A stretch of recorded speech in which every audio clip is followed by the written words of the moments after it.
Assalamualaikum warahmatullahi wabarakatuh. Selamat sore teman-teman semua. Perkenalkan, kami dari kelompok 6 mata kuliah pemasaran global. Di sini kami akan menjelaskan mengenai pemasaran ekspor. Sebelumnya perkenalkan diri, nama saya Muhammad Billy Walid dengan NIM 1861264.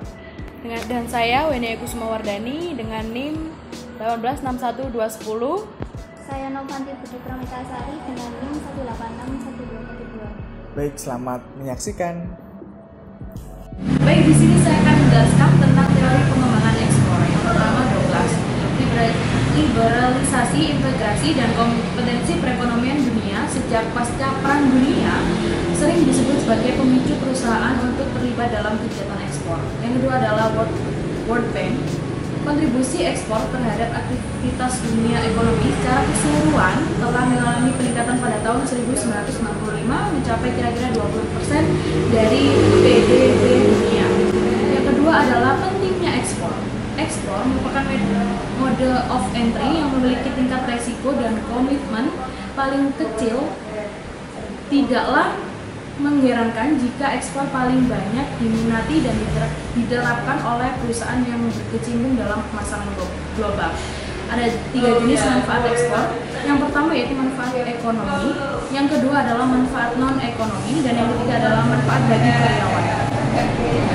Kemudian yaitu tahapan proses pengembangan ekspor. Yang pertama adalah tahapan pra-ekspor. Pada tahap ini ada 3 jenis perusahaan, yaitu 1. Hanya menjual di pasar domestik tidak ekspor. 2. Menjual di pasar domestik tapi mempertimbangkan ekspor.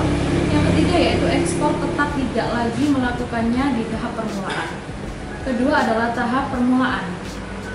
Perusahaan terlibat aktivitas ekspor hanya sekali-sekali dan mempertimbangkan berbagai kemungkinan. Tahap selanjutnya yaitu tahap lanjut. Perusahaan menjadi eksportir reguler dengan pengalaman bisnis luar negeri yang luas dan sering mempertimbangkan kemungkinan untuk lebih memperdalam keterlibatan dalam bisnis di luar negeri. Poin selanjutnya yaitu faktor pendorong pemasaran ekspor.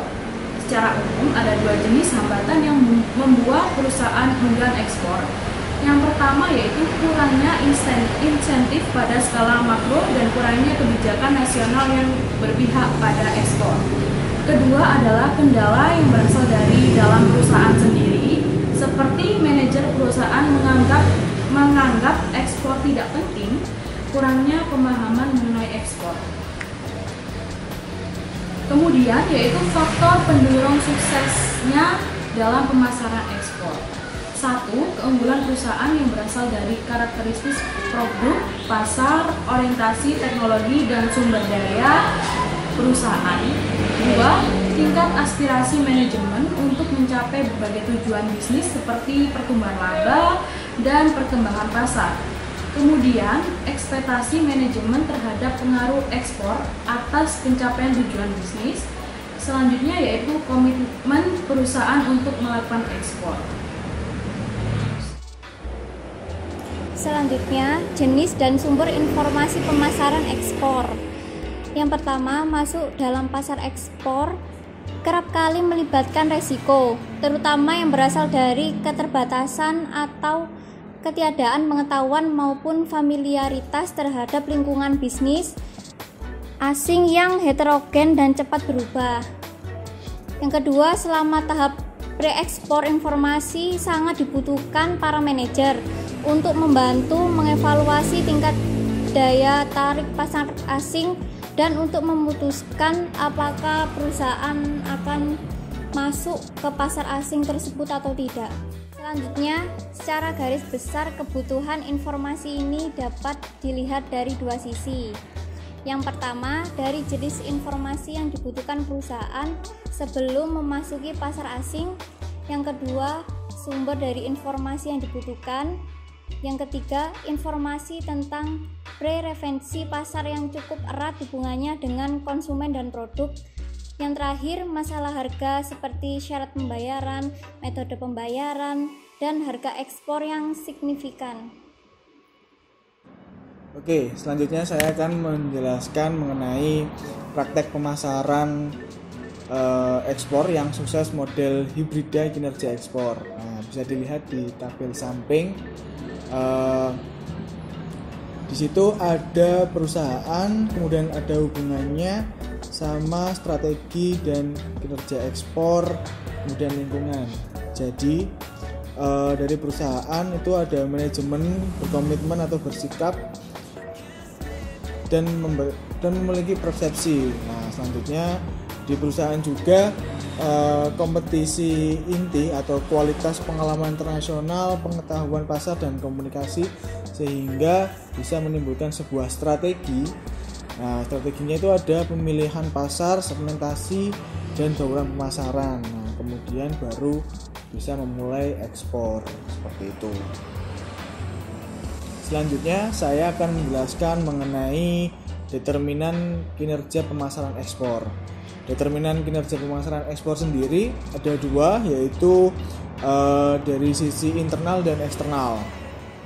Di sisi internal ada strategi pemasaran ekspor, mulai dari strategi ekspor umum, perencanaan ekspor, organisasi ekspor, pemakaian riset pemasaran, adaptasi produk, kekuatan produk dan adaptasi harga dan lain-lain.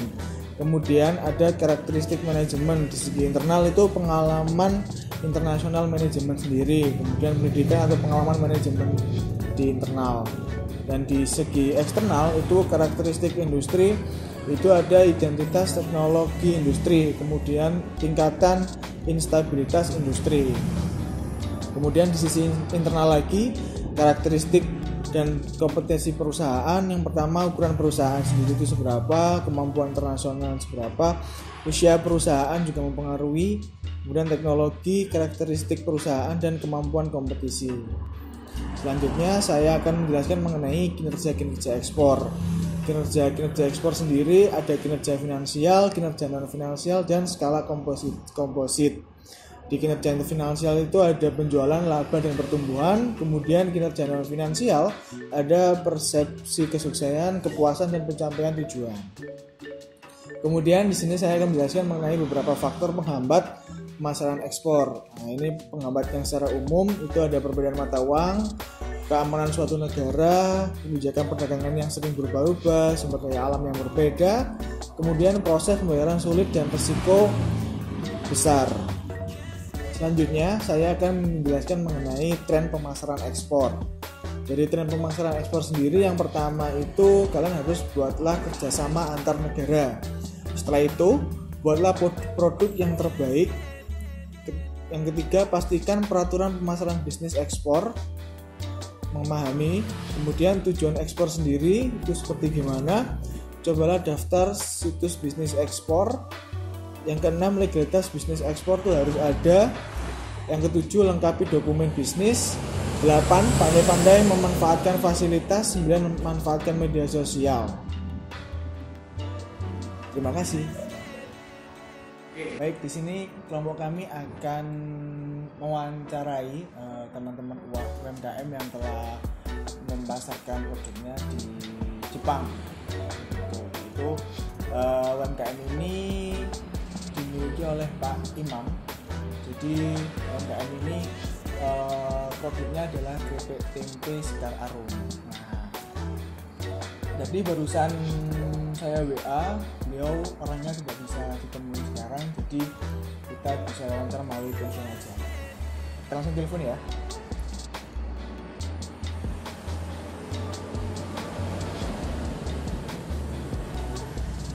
Halo, assalamualaikum. Waalaikumsalam. Ini apa mas? Nggih Pak, ngapunten mengganggu waktunya. Niki badhe wawancara damel tugas kuliah. Oh iya ya mas, gak apa-apa. Tapi sebenarnya rada berisik soalnya isik metu iki. Nggih. Iya. Nggih niki rencang badhe tanglet, Pak. Ya Baik. mas, tak apa mas?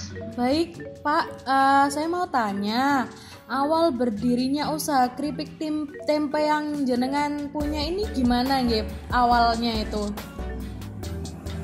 Oh, ini awalnya ini ya turun-temurun mbak, dari nenek terus ke kakak saya. Kakak saya juga ada usaha lain, akhirnya turun ke saya. Jadi saya yang ngurusin semuanya gitu, Mbak. Oh, jadi bisnis family Pak nggih. Iya, iya. Ya, bisnis keluarga yang mengembangkan lah, Mas. Gitu. Oke. Baik. Baik, saya mau tanya Pak, macam-macam produk olahan yang dipasarkan itu apa saja ya? Kalau macam-macamnya banyak, Mbak. Ada yang original untuk rasanya, ada balado, ada banyak varian juga. Tapi ini masih ada inovasi lagi tentang tempe-nya itu. Misalnya kita bikin stak di krepek. Kita juga mau bikin produk, tapi tahan lama. Oh, siap. Ini badhe tanglet kan jenengan sampun ekspor nggih. Lah niku Ya. awal ekspor niku pripun, Pak? Saged diceritakan sekedhik-sekedhik ngoten. Nah, ekspor ini ya pertama ya itu, Mas, ya teman-teman sing dulu udah duluan ekspor. Terus ya di marketplace ya di Facebook dulu, Mas. Terus itu ya kalau komunitas masuk grup jadi ditanya ekspor grup, Mas. Oh, jadi lebih ke sharing ke teman-teman Pak nggih. Ya gitu. Jadi berarti penting banget nggih lek semisal kita sebagai pengusaha itu harus memiliki jaringan yang luas biar produknya ikut terbang juga nggih. Ya benar itu, Mas, sosialisasi terus kumpul-kumpul sama bisnis itu juga penting kayak gitu itu. Oh, siap. Karena kan ya networking gitu, Mas. Relasi juga ya Pak ya. Termasuk Bapak ini relasinya banyak juga hingga sampai produk tempenya bisa dikenal di mancanegara. Alhamdulillah banget.